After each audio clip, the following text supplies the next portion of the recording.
Hi, I'm Greg Schaefer. Welcome to the virtual CISO moment. For our 173rd conversation, have the pleasure of having Aaron Bostick joining us today. He is CISO and a security generalist. Aaron, thank you so much for joining us today.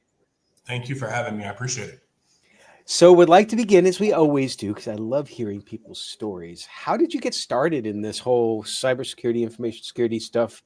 Why did you choose it? And just kind of talk about your career path to leading up to where you're at today. Sure. So believe it or not, I started off about, say, 15, 16 years ago as a help desk technician. That's how I first started it. So I started working on level one, level two help desk type roles, and then found out quickly that wasn't for me, and then progressed more toward the backside of IT, doing things like, systems engineering, systems administration. I don't even think it did. I wonder if systems administration doesn't even still exist anymore versus systems engineering. But anywho, doing I things don't know. like, doing things like, managing servers. And, funny thing is I thought going from there that I thought I was going to be like a network engineer, a person who's going to be designing, networks at a global scale. And then I started studying, for some of the certifications, and I was just having a heck of a time with some of the more advanced stuff. And I was like, man, what am I going to do? And then I got an email from a smaller company about working on doing security auditing and security assessments. And that's how I got started. And then from there, I worked in progressive roles, going from doing security auditing to working to the backside to even doing some penetration testing, some physical penetration testing as well, some cloud stuff. And then now moving into more of a culmination to consulting, even through or past some of the VCISO and CISO work that I've done. So yeah, that's it's definitely been a journey for sure. Well, you mentioned something very interesting because there's always this talk about, well, there's no such thing as a cybersecurity entry level job, or no, there are plenty of entry level jobs. You'll see that discussion going back and forth on LinkedIn, and Oh, yeah. one of the things that often comes out of that conversation is, well, actually, a good way to get in actually might be starting in IT and starting at the help desk. And so you Yes. mentioned that you started at the help desk. What are your feelings about that? And I'll have to say before you opine on that, I too Sure. worked at help desk during my early networking days, and Mhm. I'm a proponent of the idea. But Yes. I don't want to spoil your response. No. I was going to say, honestly, I know some folks in the industry, they feel a certain way about this, but I always recommend that if you're coming into these type of roles, that you start in some type of IT role because it was just so helpful. Information security and cybersecurity is about protecting, obviously, the data and information at its whole. And obviously, one of the largest components of that is going to be IT. So, and be able to evaluate, to assess whether that is working, functionally, it's great to have experience working inside of it. And help desk is at the center of everything. Hmm. It is support, but you hear, of incidents usually first. You hear of outages usually first. You usually, see systematic issues first, and of course, because you're dealing with so many tickets, you deal with so many issues, and honestly, provides you that ability to think on your feet. And that's going to be crucial in information security, where it's extremely ambiguous. And a lot of times you're going to have an answer sooner than later. So no, I am a huge proponent of folks starting off in those roles first and then transferring over, just because the experience is invaluable. Well, and there's not only the technical experience too. Would you agree that when you're sitting at the help desk and you're getting all these tickets coming in from all the different business units, you start to tend to learn about the business itself, and Exactly. the best security person, whatever they're doing, and CISO down to analyst or up to what have you, it the more that you understand the business flow, the why Right. of what you're securing, you become more effective, don't you? Absolutely. And and it's funny because everybody uses technology. So IT is literally, it's at the center of the business. Hmm. And there's other things that you pick up as well. You pick up, how to interface with different parts of the business, right? Because I believe every part of the business has its own function and flow. And being Hmm. able to understand and work with those folks also sitting at the center of the business will help you translate or begin to translate needs and requirements between, business unit 1 to 2, and that is also important, and is also helping in developing your soft skills as well. Because I can guarantee you, everyone who calls the help desk is not going to be happy that they're calling the help desk. So. And I think that's almost like a rite of passage. It's like, deal with an upset customer and understand why they're upset. It's not because they're upset just for the sake of being upset. They're trying to do a job and they can't do it. And you to your point, you learn really, really effective soft skills there. But I think you also learn too, like some things about where there are vulnerabilities within a business, and you pick up on common traits sometimes. But from your perspective, talking about now small and mid-sized businesses today, what would you say is one or a couple of the most significant threats to the small and mid-sized business with regards to information and cybersecurity? So I'll pull directly from my experience as a consultant, some of the things that I've seen. So there's generally 2 that I see right now: supply chain and third-party vendor risk. And what I mean is businesses interacting with other businesses and sharing and processing data on the behalf of said business. And such, as we know, a lot of breaches happen in downstream providers and vendors. And then 2, I would say, as small and medium businesses are looking to move toward the cloud, I see that one major, I don't want to say fallacy, but I will say oversight. I don't think that's being addressed, is what's called the shared responsibility model as it pertains to cloud. And essentially what that means is, whatever cloud deployment you're using, SaaS, IaaS, PaaS, whichever, there's a set of responsibility that the vendor shares, so AWS or Azure shares, and then the cloud the cloud service customer, or you, the purchaser, shares to ensure that all security controls are met. And I see the fallacy that that people believe that once you throw everything into the cloud, and because the institution may have all these these certifications, ISO and stuff, that you then thus inherit those certifications, and that's just simply not true. The vendor has a responsibility to take care of up to its responsibility. Like, for example, if you're using IaaS, they have responsibility, to make sure that the infrastructure is there, it's available to servers, but you're still responsible for access control, policy, GRC, you know what I mean? So, and then having businesses understand that before they go to the cloud is also another issue that I see as well. I think that you might be the first person, after now doing this 172 times before, who brought up the shared responsibility model or matrix, whatever you want to call it. And so I want to land on that for a moment, Please. A little bit longer. That is something that businesses, I don't think really, particularly the small and mid-sized business, really understand well. Well, let me take a step back just for a moment. And this applies to the third-party risk as well. Sure. I don't think that we as an industry do a good enough job of even paying attention to the small and mid-sized business space. And so for third-party risk, for example, it's like, well, we consider the small business getting dinged a problem of third-party risk management when it's really a problem of the small business getting dinged. Let's just look at that. And so one component of that is the small and mid-sized business understanding the shared responsibility matrix, because to your point, yes, they think that as soon as you just put it out there, well, they're taking care of it. And that's the worst thing to say. So one of the things I struggle with in that space is trying to initially get small and mid-sized businesses to understand that even if you've offloaded a control, you're still responsible for the security. How do you address that communication with the business? Well, I started off with education, right? So a lot of it is about education and consultation and understanding what the customer is trying to do or what the business is trying to do first. Because then, like I said, there's different considerations, for every deployment model. If they're using SaaS, they may only need to worry about just their access controls and making sure that, their credentials are fine and such like that. But the best way to have that conversation is definitely with education and empathy, because, like you said, to your point, a lot of folks may not know. They may not even been aware that that's true. They may not be, aware that they may have, these things that they need to be aware of. Even though operationally, they may be aware that they are issuing accounts, they're putting assets, and they're, creating networks. They're doing essentially everything that they would do on-prem. But for some reason, it still doesn't click that they need to kind of take those same considerations in the cloud as they would, in another in another setup or infrastructure. So I addressed that conversation with education and empathy and understanding of what they're trying to do.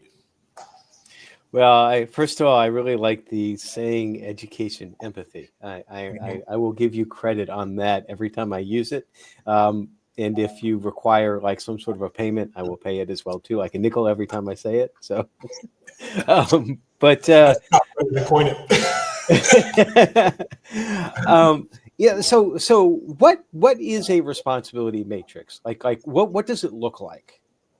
There's many different forms of it, but there is a really good one that I've seen where it shows like each deployment model on the bottom, and then it looks like if you were to take like a rectangle of all the different controls laterally, and you kind of cut it from the top corner kind of downwards this way.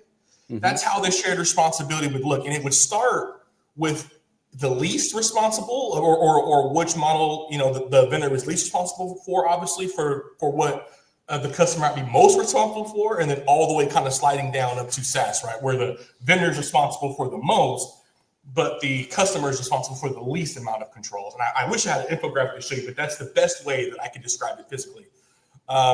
And the difference in the variance is really just the deployment method, is how you're intending on using cloud services is really the most important factor to evaluating where your responsibilities are. And that's why I say it's about understanding and empathy, because until you understand and you empathize with where they're trying to go with their deployment model, that's where you can really set your stake as to what responsibilities that they have.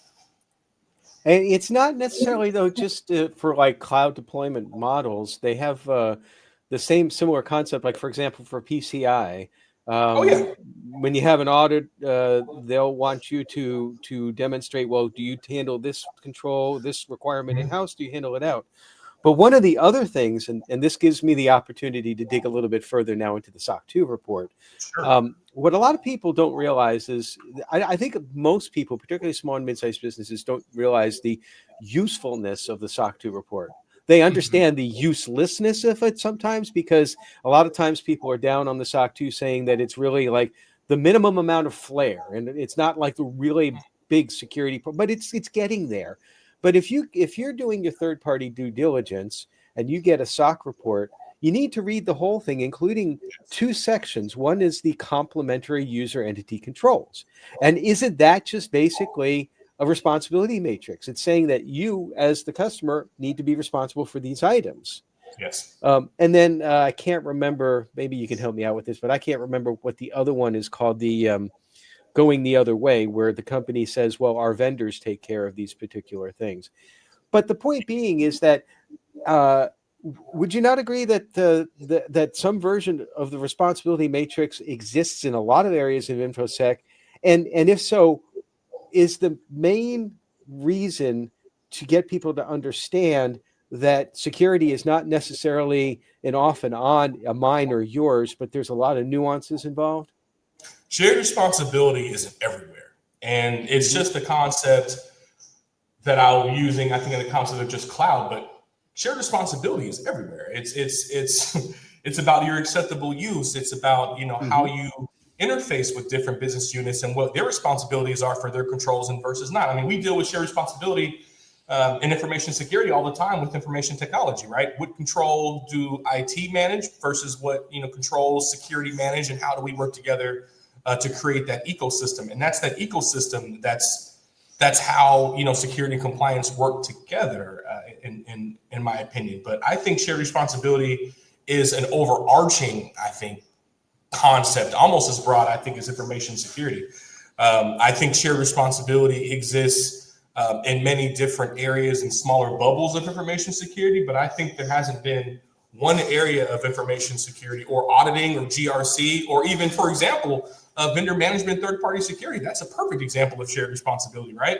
If I'm giving you my data, what responsibilities do I want you to have to make sure that you maintain this data up to this specific level, right? So versus, if it's super confidential, if it's, like for example, if you're working with CMMC, if it's CUI data, what do I need to make sure that you have for me to trust you with this data? And shared responsibility, also takes ends in many different forms too. It doesn't necessarily have to be, about, what you're responsible for, but it also could be, what you need to watch, what you need to monitor, what you need to make sure that you include in risk as well. There's so many ways that you could take that, but I definitely believe that shared responsibility is an overarching thing.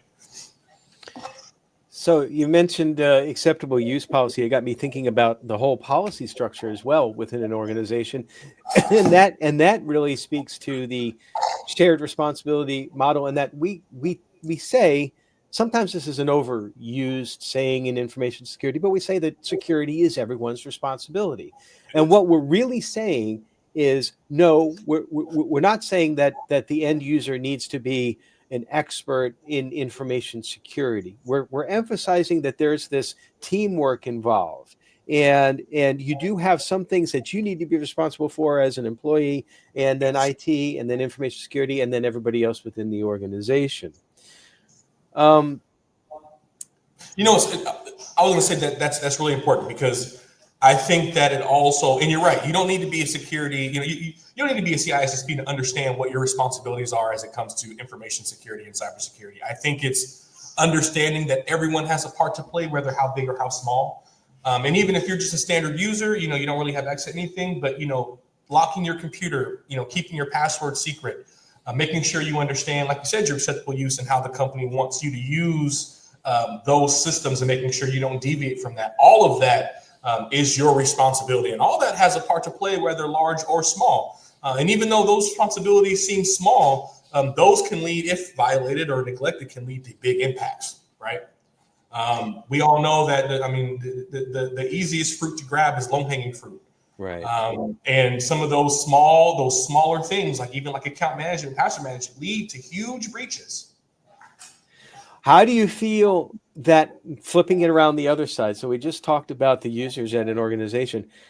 How do you feel that we as professionals in the information security industry, can we do better with our understanding of the shared responsibility model? Absolutely. And I think we can also do better with communicating it once we know that initiative is beginning. I think the CISSP and many other resources hammer in that information security is to be introduced at the conception. So I think as soon as we start to hear those conversations, I think that we need to interject and say, okay, well, here's some of the considerations that we need to make, or that we need to have. And having those conversations early on forward is imperative. And also education. When you get to a specific point in experience and you've done a lot, you kind of have the burden of education, right? You have the burden of making sure that folks are aware, because not everyone may be aware. So a lot of our roles at this level is definitely education, and making sure that folks are aware of their responsibilities, especially at that small to medium business level. Because just because you are a small to medium business, doesn't mean that breaches don't happen, can't happen, and there won't be detrimental. And we also have to remember at the enterprise level that it's the small to medium businesses that we're using to process data on our behalf, that we also have to make sure are secure as well. So now, excellent how this is all coming back full circle. So I want to come back now to our initial talk about help desk and IT roles. If you as a security professional, you start in those sorts of roles, you inherently begin to learn more about not only the importance of, but the aspects of the shared responsibility model. So a takeaway from this conversation, which I didn't expect from the beginning, is another reason why starting at those IT type positions, particularly help desk, is so beneficial to you in your career, unless you're going to be a just very focused penetration tester and that's all you're going to do. There's nothing wrong with that. But if you want to broaden your scope and understanding about what it is you're doing and why, that's another reason why starting out in these positions in IT makes a lot of sense. Absolutely. And, as I was taught, in order to be able to tear something down, you have to know how something is built.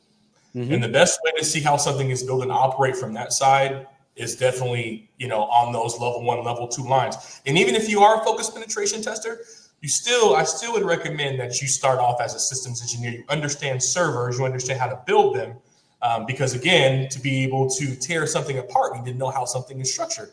And that experience, honestly, I've seen, some of those older, like systems administration, some of those, older techs who have gotten into penetration testers, blow those new ones out of the water because they understand the nuances of how a network works. They know where assets should be, where they should be placed, et cetera, et cetera, et cetera. And you won't know that, if you don't understand how production works.